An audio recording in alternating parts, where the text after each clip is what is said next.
Ow. One got me in the eyebrow. Welcome back to another how not to video. So today I'm putting on a skid plate. This guy just here, this is all part of my helping to boost my confidence off-road, making sure I can't hurt the bike. And so we're going to be mounting that on today. I had a quick look on YouTube and see if anyone else has put the same one on. That way, you know, I can learn from their mistakes if there are any. You guys can learn from mine. And so we're going to start with taking this off, the original cowling I think they call it, and then we'll replace it with a new skid plate. So let's get started, eh? And like last video, I'm recording like this, so hopefully you guys can see most of what I'm doing. Oh, that's pretty tight. There we go. My dad offered to help me out and pay for some of these parts. So thank you very much, Papa. I will make great use of these. Hopefully one day you can ride this bike again too and have a feel, and you can actually check out the work I've done. I think I mentioned this in the last video. The next thing will be bark busters.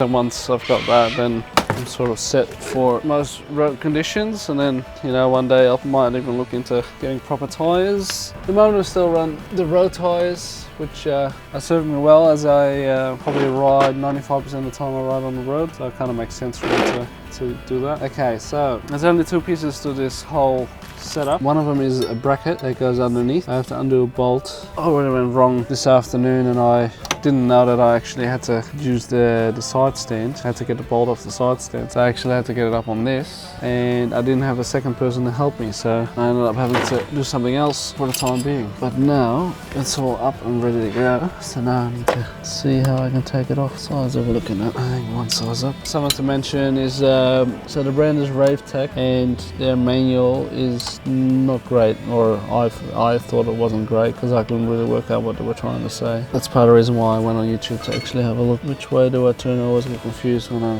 have to do it the other way. Mirror it, so I'm going that way. That is pretty tight.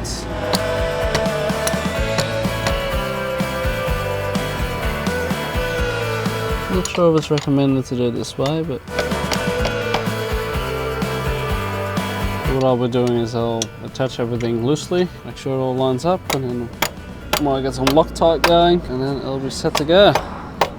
Very tricky spot to get to, so I don't know how I'm going to tighten this up again. Again, I'm sort of Loctite on that.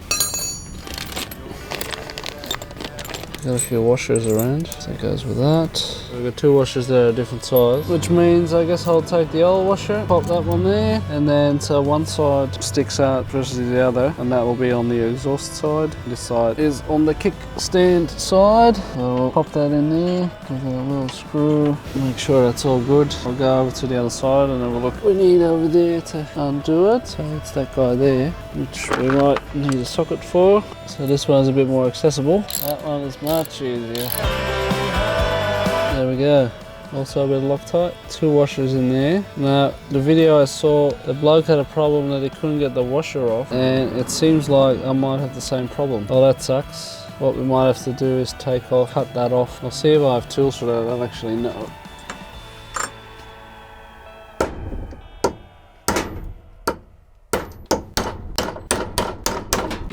Alright, so I brutally just forced the bloody thing off, which means it's slightly bent. In this case, I don't see any issues with that really, because it's just gonna, we're gonna have the same problem here, are we? Seems like we need a bigger washer. Is this meant to go on easily or not? Seeing as I'm strapped for time, I decided to just force that on as well. The only thing now is that the thread has slightly been damaged, so I don't actually know if that will go back on. So I'll have to try and see and have a look, see if that actually goes in all the way or not. Because if it doesn't, I'm gonna have to get a new one and just, I guess, a different washer. I wonder why it's designed this way.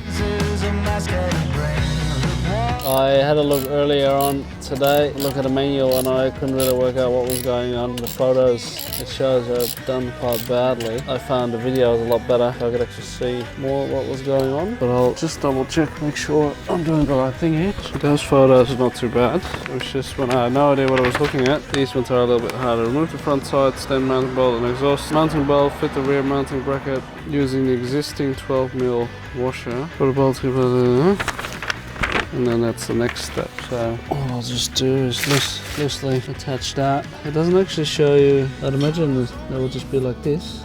Boom.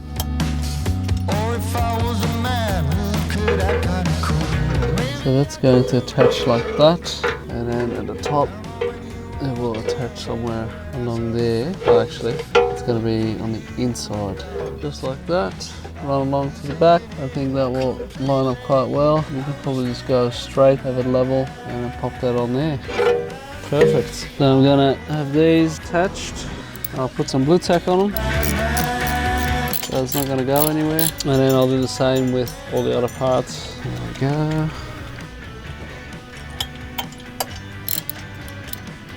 That looks pretty good. I'll go to the other side. There we go. Pop that back in. Probably would have been nice if I had a bigger socket set, although maybe that one might fit. I think it's slightly bigger than the metric one. Yeah, that does fit. Not exactly, but probably enough. We'll try that. Alright, so these are stickers. We're gonna go in between there. Probably wouldn't hurt to do this job with two people. One can hold and the other one can screw. That's all the bolts in, everything's in, so it's all fitting quite well, I think. And we can put it all together, get some Loctite going, and then hopefully that's all it is. The only problem I find is that I can't get in there. I don't have the right tools for the job. So this skid plate does require engine bars, so that's something to keep in mind. But I think most people, if they go with a skid plate that is the size of this, they'll probably get engine bars as well. Otherwise you can get away with something in a aluminium kind of skid plate, just for like gravel and stuff. In the manual it's saying to try not to squash it too much, the stickers.